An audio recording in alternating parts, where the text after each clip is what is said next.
ನಮಸ್ತೆ ವೀಕ್ಷಕರೇ, ನಾನು ನಿಮ್ಮ ಮಾಸ್ಟರ್ MGP ಮಾಡುವಂತಹ ನಮಸ್ಕಾರಗಳು. ವೀಕ್ಷಕರೇ, ನಾವು ಈ ದಿನ ನಿಮಗೆ ಹೇಳಲು ಹೊರಟಿರುವ ಮಾಹಿತಿ ಎಂದರೆ ಅದು ಕುರಿಗಾಹಿಗಳ ಬದುಕು. ಅವರು ಪಡುವಂತಹ ಕಷ್ಟ, ಅವರ ತಾಳ್ಮೆ, ಸಹನೆ ನಮಗೆ ಸದಾ ಸ್ಫೂರ್ತಿ. ನೀವು ನೋಡ್ತಾ ಇರ್ಬೋದು ವೀಕ್ಷಕರೇ, ಇದು ಒಬ್ಬ ಕುರಿಗಾಹಿಗಳ ಬದುಕಲ್ಲ, ಲಕ್ಷಾಂತರ ಕುರಿಗಾಹಿಗಳ ಬದುಕು. ಹೀಗೆಯೇ ನೋಡ್ಬನ್ನಿ ವೀಕ್ಷಕರೇ, ಅವರಿಂದಲೇ ಎಲ್ಲ ಮಾಹಿತಿಯನ್ನು ಚಿಕ್ಕದಾಗಿ ಪರಿಚಯ ಮಾಡಿಕೊಳ್ತಾ ಹೋಗೋಣ.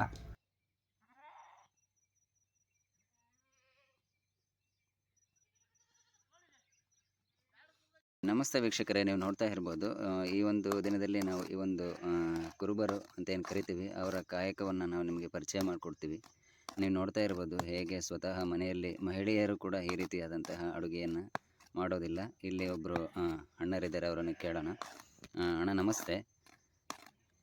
ನೀವು ನೋಡ್ತಾ ಇರ್ಬೋದು, ನೋಡ್ರಿ, ನಿಮಗೆ ಈ ಒಂದು ಕಸುಬು ನಿಮಗೆ ಹೇಗೆ ಒಂದು ಬದುಕನ್ನು ಕಟ್ಕೊಟ್ಟಿದೆ ಅನ್ನುವಂಥದ್ರ ಬಗ್ಗೆ ಹೇಳೋದಾದರೆ, ನೋಡ್ರಿ, ಅಡುಗೆ ಮಾಡ್ತಾ ಇದ್ದೀರಾ. ಈ ಒಂದು ನಿಮಗೆ ಹೇಗೆ ಅಜ್ಜರಿಂದ ಮಾಡ್ಕೊಂತ ಬಂದಿದ್ದೀರಾ? ಓಕೆ, ಹಾಗಾದ್ರೆ ಎಲ್ಲ ಅಡುಗೆಯನ್ನು ನೀವೇ ಮಾಡ್ಕೊಂತೀರ ಹಂಗಾದ್ರೆ? ನೋಡ್ರಿ, ನೋಡ್ತಾ ಇರ್ಬೋದು, ನೋಡ್ರಿ ಎಷ್ಟು ಚೆನ್ನಾಗಿ ಅವರು ಒಂದು ಮುದ್ದೆಯನ್ನು ತಡ್ತಾ ಇದ್ದಾರೆ. ಇವುಗಳೆಲ್ಲ ಬಹಳ ವಿಶೇಷವಾಗಿ ಕಂಡು ಬರ್ತಾ ಇದೆ. ನೋಡಿ, ಇದು ಒಂದು ಇವರ ಒಂದು ಪ್ರತಿದಿನದ ಒಂದು ಊಟದ ಒಂದು ತಯಾರಿಕೆ ಹೀಗಿರುತ್ತೆ ಅಂತ ಹೇಳ್ಬೋದು.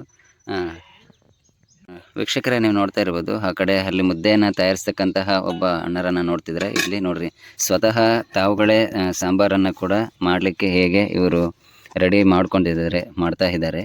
ನೋಡೋಣ, ಅವರಿಂದನೇ ಕೇಳೋಣ. ಅಣ್ಣ ನಮಸ್ತೆ. ಸ್ವಲ್ಪ ಜೋರು ಮಾತಾಡ್ಬೇಕು. ನೀವು ನೋಡ್ತಾ ಇರ್ಬೋದು ವೀಕ್ಷಕರೇ, ನೋಡಿ ಹೇಗೆ ಅವರು ತಮ್ಮ ಆಹಾರವನ್ನು ತಾವೇ ತಯಾರಿಸ್ಕೊಳ್ತಾರೆ. ಮನೆಯಲ್ಲಿ ಮಹಿಳೆಯರಿಗಿಂತ ಸೊಗಸಾಗಿ ಇರ್ತಕ್ಕಂತಹ ಪದಾರ್ಥಗಳನ್ನು ಬಳಸ್ಕೊಂಡು ಅವರು ಅಡುಗೆಯನ್ನು ಮಾಡ್ತಾಯಿದ್ದಾರೆ. ಈ ಒಂದು ನಿಮಗೆ ಈ ಒಂದು ಅಡುಗೆಯನ್ನು ಮಾಡೋದಾಗಿರ್ಬೋದು, ಇವುಗಳನ್ನ ಯಾರಾದರೂ ಹೇಳ್ಕೊಟ್ಟಿದ್ದಾರಾ ಅಥವಾ ನೀವೇ ಇದನ್ನು ಸ್ವತಃ ಕಲ್ತ್ಕೊಂಡ್ರೆ ಹೇಗೆ ಅಂತ? ಸ್ವತಃ ಮಾಡ್ತಾ ಇದ್ದೀರಾ? Very good. ನೋಡಿ, ತುಂಬ ನೋಡಿರಿ ಎಷ್ಟೊಂದು ವಿಶೇಷವಾಗಿ ಇಲ್ಲಿ ನೋಡಿ, ಅಲ್ಲಿ ಹಿಂದೆ ಇರ್ತಕ್ಕಂಥ ಆಹಾರ ಇಲ್ಲಿನ ಒಂದು ಶ್ವಾನಗಳಿಗೆ, ನಾಯಿಗಳಿಗೆ ತಯಾರಿಸಿದಂಥ ಆಹಾರ ಆಗಿರುತ್ತೆ. ಅದೇ ರೀತಿಯಾಗಿ ನೋಡಿ, ಅವರು ಸ್ವತಃ ತಮ್ಮ ಆಹಾರವನ್ನು ತಾವೇ ತಯಾರಿಸ್ಕೊಳ್ತಾ ಇದ್ದಾರೆ. ಇದು ಕೇವಲ ಒಂದು ಸಣ್ಣ ಬದುಕಲ್ಲ, ಇದು ಬಹಳ ದೊಡ್ಡದಾದಂತಹ ಬದುಕು. ಕುರಿ ಕಾಯೋದು ಅಂತಂತಂದರೆ ಪ್ರಸ್ತುತ ದಿನಗಳಲ್ಲಿ ಭಾಳ ಆರಾಮಿರ್ತಾರೆ, ಖುಷಿಯಾಗಿರ್ತಾರೆ ಅನ್ನುವಂಥ ಒಂದು ಪರಿಕಲ್ಪನೆ ಬಹಳ. ಯಾರಿಗೂ ಈ ಬದುಕು ಸರಳವಲ್ಲ ಎಂಬುದು ಇದು ನಮಗೆ ಕಂಡು ಬರ್ತಾ ಇದೆ. ನೋಡಿ ವೀಕ್ಷಕರೇ, ಅಲ್ಲಿನ ಒಂದು ವಾತಾವರಣ, ಅವರು ಹೀಗೆ ಒಂದು ಕಡೆಯಿಂದ ಮತ್ತೊಂದು ಕಡೆಗೆ ಕುರಿಗಳ ಆಹಾರಕ್ಕಾಗಿ, ಮೇವಿಗಾಗಿ, ನೀರಿಗಾಗಿ ಪಯಣವನ್ನು ಬೆಳೆಸ್ತಾ ಇದ್ದಾರೆ.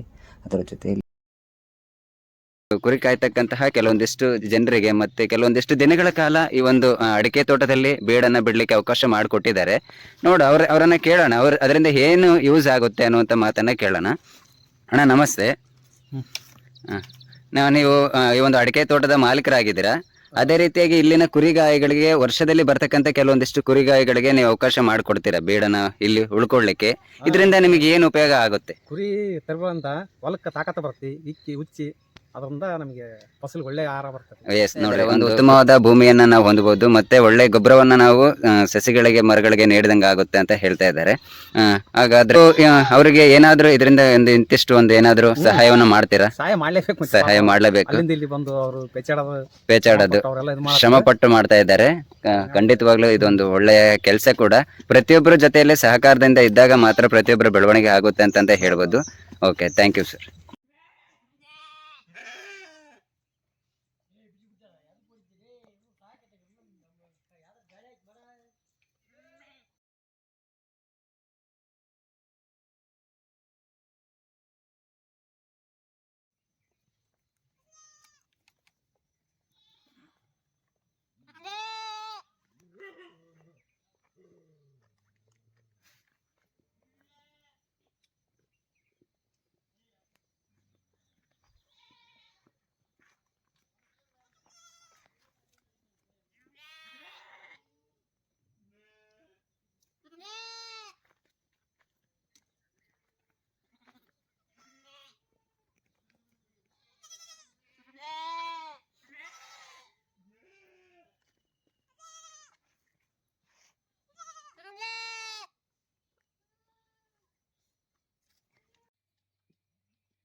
ವರ್ಷದಲ್ಲಿ ಒಂದೆರಡು ತಿಂಗಳುಗಳ ಕಾಲ 3 ತಿಂಗಳ ಕಾಲ ಇವರ ಒಂದು ಈ ರೀತಿಯ ವಲಸೆ ಸರ್ವೇ ಸಾಮಾನ್ಯ ಪ್ರತಿ ವರ್ಷಗಳಲ್ಲಿ.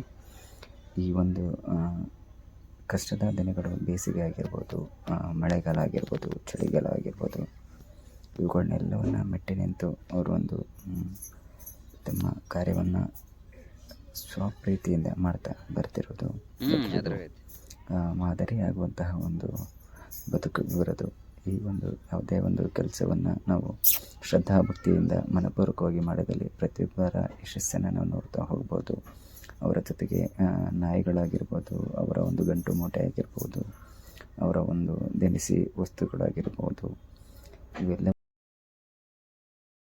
ನೀವು ಮಾಡುವಂತಹ ಕೆಲಸಗಳನ್ನು ಪ್ರೀತಿಸಿ, ನೀವು ಮಾಡುವಂತಹ ಕೆಲಸಗಳನ್ನು ಅಚ್ಚುಕಟ್ಟಾಗಿ ಮಾಡಿ, ನೀವು ಮಾಡುವಂತಹ ಕೆಲಸಗಳು ನಾಲ್ವರಿಗೆ ಮಾದರಿಯಾಗುವಂತೆ ಮಾಡಿ. ಆಗ ಯಶಸ್ಸು ನಿಮ್ಮ ಬಳಿ ಬಂದು ಮುಂಬರುವ ವಿಡಿಯೋಗಳಿಗಾಗಿ ನಮ್ಮ ಚಾನಲನ್ನು ಸಬ್ಸ್ಕ್ರೈಬ್ ಮಾಡಿ, ಬೆಲ್ ಐಕನನ್ನು ಪ್ರೆಸ್ ಮಾಡಿ. ಧನ್ಯವಾದಗಳು.